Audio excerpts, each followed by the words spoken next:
yield to the gentleman from Vermont, Mr. Sanders, 3 minutes. Gentleman's recognized for 3 minutes. I thank my friend for yielding.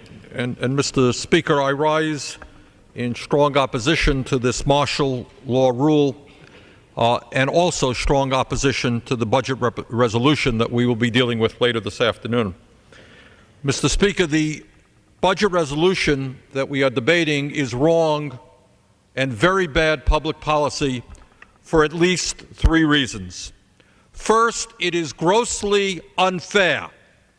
At a time when the middle class is shrinking, when the incomes of ordinary people are not keeping up with inflation, at a time when under President Bush 5 million more Americans have slipped into poverty, and at a time when the wealthiest people in this country have never had it so good, it is wrong to continue to give tens of billions of dollars in tax breaks to the wealthiest people in America. They don't need it. Frankly, Mr. Lee Raymond, the former CEO of ExxonMobil, who received a $398 million retirement package, can survive. He'll just about make it okay, trust me, without another Republican tax break. Secondly, while the middle class is struggling, it is just plain wrong, as Mr. McGovern has just indicated, to cut back on desperately needed programs. How, at a time when the cost of college education is soaring, when middle-class families are finding it harder and harder to afford a college education for their kids, how do we cut back on financial aid for college education at the same time as we give tax breaks for billionaires? That is wrong. Everybody knows that the Veterans Administration is undergoing enormous financial stress. There are waiting lines for veterans in the state of Vermont, all over this country. 17,000 American soldiers have been wounded in Iraq. More and more are coming back with post-traumatic stress disorder. At a time when the VA is already underfunded, we cannot cut back on the needs of our veterans. And thirdly, we presently have an $8.3 trillion national debt, a heck of a legacy to be leaving to our kids and our grandchildren. This budget resolution will increase the national debt. This is bad public policy. This martial law rule should be defeated, and the budget resolution should be defeated. I yield back my time. Gentleman yields back the balance of his time. Chair recognizes the gentleman from Florida. Thank you, Mr. Speaker, and I thank my friend from Vermont for raising the points that he did. They are very timely in that almost as we speak, the White House signing ceremony will be occurring where the President, along with the congressional leadership, will be celebrating the fact that we have prevented taxes from automatically increasing, something that the other side would have advocated by virtue of opposing the tax plan. Now let's talk a little bit about this tax issue. Of course. How does my friend feel about a tax bill, the one that the President is signing, which will give $43,000 in tax breaks to millionaires and a $10 tax cut a year to people making $50,000 a year or less? Does my friend think that that is a fair proposal? Reclaiming my time to answer the gentleman's question, I would answer the question with a question, which is, how does the gentleman feel about the fact that 40% of American taxpayers end up with no tax liability, and the fact that the top half of all taxpayers in this country contribute almost 97% of all income tax revenues to the government?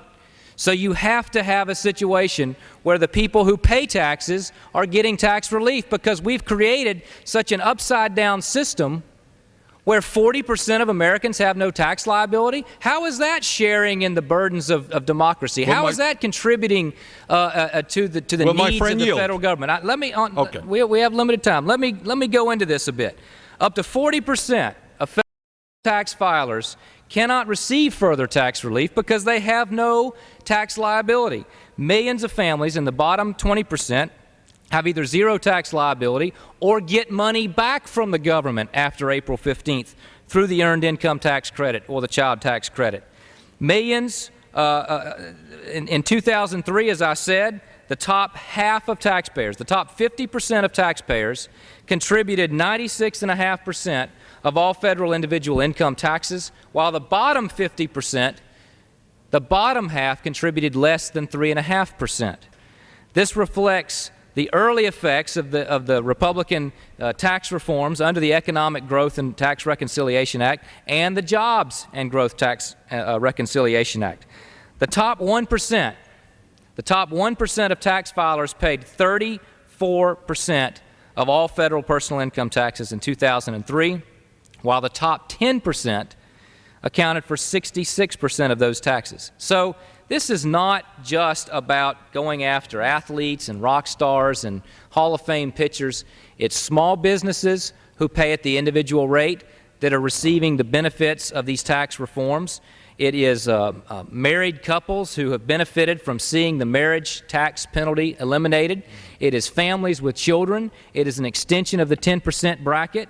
It is the increase in the AMT, the alternative minimum tax, the Rostenkowski tax that was put in place under Democratic leadership of the Congress, that now, like the insidious effects of the federal government, has found its way into the pockets of millions of middle-class Americans. The tax bill the President is signing today prevents those taxes from going up on middle-class Americans. It prevents the AMT from taking effect on millions of people who don't know what AMT even stands for, but are going to get stuck with a tax bill for it. It encourages investment in this strong economy, and frankly, the results have been staggering, where revenues to the government have gone up 14% despite the fact, or frankly, because of the fact that we've had in place capital gains rates, dividend tax rates, AMT relief, sales tax deductions that allow people to continue to invest and take on new employees and take risks,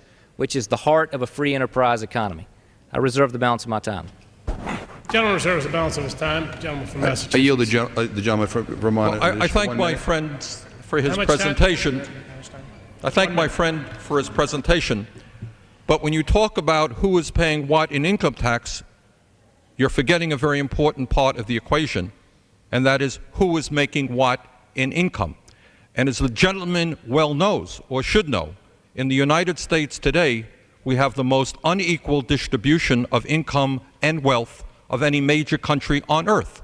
The gentleman knows, or should know, that the wealthiest 1% in America own more wealth than the bottom 90%. And the gentleman should know that the wealthiest 13,000 families earn more income than do the bottom 20 million families. So when the gentleman said, well, my goodness, look how much the wealthy are paying, those are the people, and in many cases, the only people who have seen an increase in their income. The gentleman knows that family household income is stagnant, that working people are working longer hours for low wages because the jobs that are being created by and large in this country are low-wage jobs. So when the